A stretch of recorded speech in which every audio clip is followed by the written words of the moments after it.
दरम्यान राज आणि उद्धव ठाकरे लवकरच एकत्र येणार असल्याचा विश्वास मनसेचे नेते अविनाश जाधव यांनी व्यक्त केलाय। तर आगामी निवडणुकीसाठी ठाकरे बंधूंनी एकत्र येणार असल्याचं शिवसेना उद्धव बाळासाहेब ठाकरे पक्षाचे नेते राजन विचारे यांनी म्हटलेलं आहे। दोन्ही ठाकरे बंधू एकत्र आल्यास राजकीय परिवर्तन होणार असल्याचे राजन विचारे म्हणाले।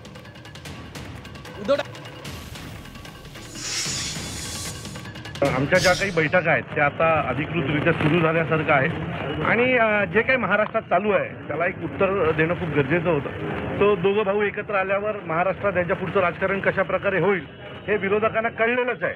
तो आम्ही आमच्या तयारीला लागलेलो आहोत आणि नजीकच्या काळामध्ये महाराष्ट्र नवनिर्माण सेना आणि शिवसेना दोन पक्ष एकत्र आल्याच्या नंतर काय घडू शकतं हे संपूर्ण महाराष्ट्र आणि संपूर्ण देश पाहिल्याशिवाय राहणार आहे। त्या दृष्टीने या बैठका आमच्या आता सुरू झाल्या। आगामी महापालिकेच्या निवडणुकीच्या संदर्भात दोघी ठाकरे बंधू एकत्र निवडणुका लढतील? प्रश्नच नाही ना, यासाठी तर युती झालेली आहे ना।